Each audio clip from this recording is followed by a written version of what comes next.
Hey, horror fans! Once again, it is me, the Horror Mizamani G. Yes, I finally saw the latest supernatural horror film, The Boogeyman, and now it's time to do my review for 2023's The Boogeyman. Yeah!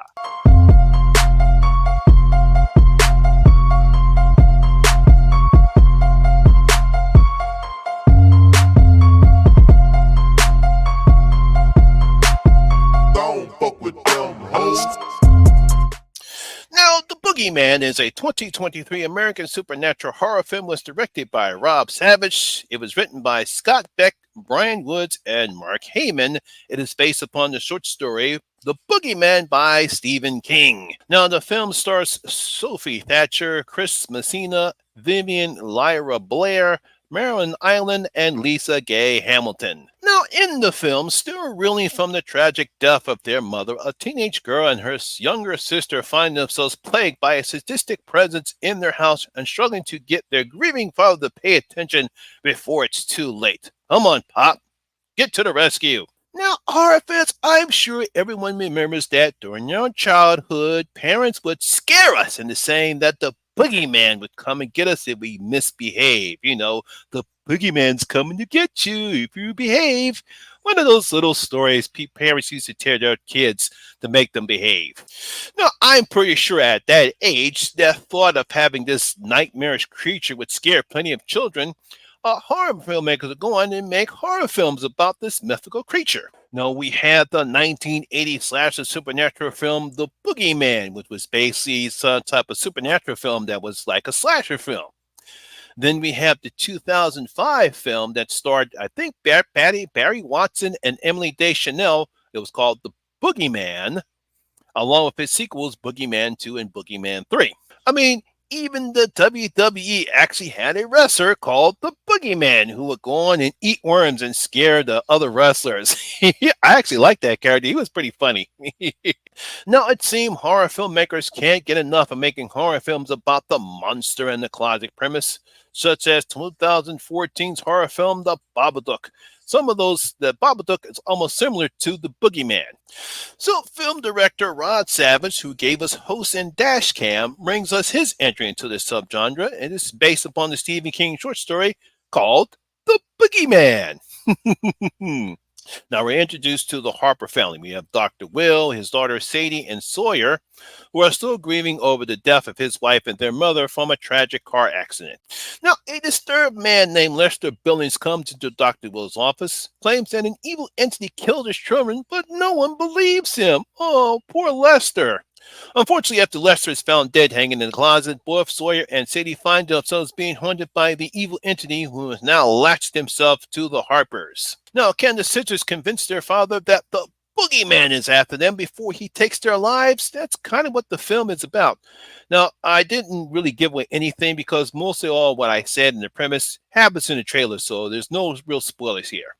Now, I have to give Rob Savage credit because once again, he does a good job in creating a very dark and creepy looking film. There's a lot of dark atmosphere. There's a nice atmosphere in the film, a lot of dark places for the boogeyman to come out of nowhere. So, once again, he does a good job in setting the pace and tone for a film like this. And it's also a change of pace for Savage too, as both Host and Dashcam were computer screen horror films because they all took place in the computer screen. Host was about a bunch of people that was during the COVID lockdowns. They all got together and did this little live stream to each other. And Dashcam took place on a person that was live streaming her riding around the city, looking at crazy people. So this is a change of pace for him. Now, while looking at this film, I'm pretty sure most horror fans will be getting the Babadook vibes since both films have the monster in closet premise. As I stated earlier, this film is very similar to the Babadook. Now, another thing this film has in common with the Babadook is grief, as the Harpers are dealing with the death of a loved one, similar to what the Babadook had, where the main character and her son were dealing with the accidental death of her husband and his father. The same thing has happened between Dr. Will, Sadie, and Sawyer. They're dealing with the death of their mother in a car accident. Now, it's true that the film has certain similarities. This story here, it's based upon the short story of the same name by Stephen King. screenwriters Scott, Brian, and Mark have simply expanded on that short story, basically showing how the Harpers deal with the death of their loved one. So even though there's certain similarities between the Babadook and this one, if you read the short story, Stephen King short story, this kind of expands upon that short story. Now, one of the good things Savage does, that he did in his other films, he takes advantage of the dark scenes in the film as the audience gets a feeling of dread, as we know something bad is going to happen. All we see is this dark place, and we're just waiting for the boogeyman to appear. Now, sometimes he might not appear, or he might not appear in other places, but when you know that there's dark places in the film, there's a chance that he's going to pop up, but we just don't know where. So you got to give Savage credit on creating tension and suspense in certain aspects in the film. Now, while the film does look good and it can be scary at times, there are certain parts of the film that unfortunately does not work. One of the problems happens when Sophia and her friends, especially during the second act of the film, which is used only to create some type of tension and suspense. It's kind of a cliched moment in the film. I won't say what it is, but I'm pretty sure if you've seen the film, you know what I'm talking about. I felt as though that scene was quite unnecessary. And I think because it's unnecessary is because we really don't know that much between her supposedly best friend and the girls that surround them, because they're only in certain scenes in the film and we don't get that many interactions with them. As a matter of fact, by the time we actually get to this scene, Sophie's we only see Sophie interact with these characters at one part of the film, and we really don't see any of these other characters until we get to this certain part of the film. So to me, it really doesn't flow well. This sort of takes away the edge and what's happening. And I think they only put this in there was to create another jump scare in the film, because something does happen to Sophie in this particular part of the film. But I think they would have played it better had we had more interaction between her school friends. You know, at least Sophie Thatcher, known for her role in the Showtime thriller Yellow Jacket, really shines as Sadie. You know, she plays, a teenage girl who still misses her mother, trying to comfort Sawyer, and also struggling to communicate with her father, who seems to be dealing with his own issues with the death of his wife. It seems like he doesn't want to confront it. Now, she and child actress Vivian Lynn Lyra Blair, they have good chemistry with each other, and Vivian does a good job in not being annoying, as we see with some child actors in horror films. You know, she generally plays a very scared girl who tries her best to get people to believe that something terrible is going on, and eventually, when Sophia finally realized what's happened, they really do their best. They really have great chemistry together. So I thought they really carried the film. You know, as I stated earlier, while the film is similar to the Babadook, and the Babadook really deals with this issue of grief as its narrative, the problem with this film is that it has too many cliche moments and exposition moments that take away the tone that Savage was going for. I know the message that he was trying to project is how we all deal with grief, but unfortunately, there are certain aspects in this film that he doesn't deal with it as well.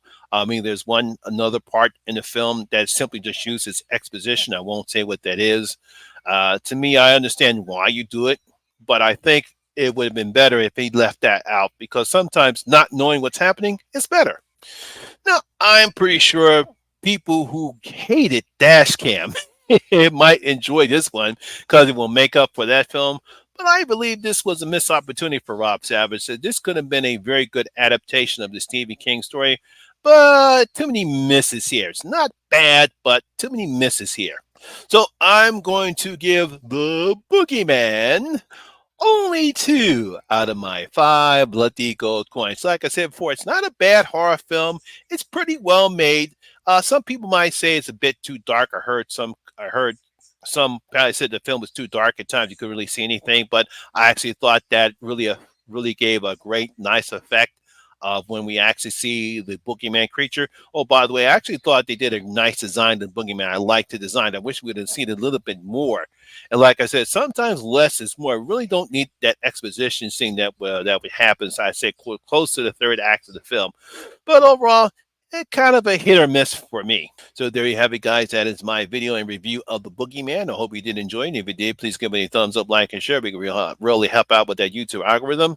Also, have you seen The Boogeyman? Let me know in the comment section below what you thought about the film. Also, if you're new here, please hit that subscribe button. Ring that notification bell. That way we notify anytime when I put a new video such as this one.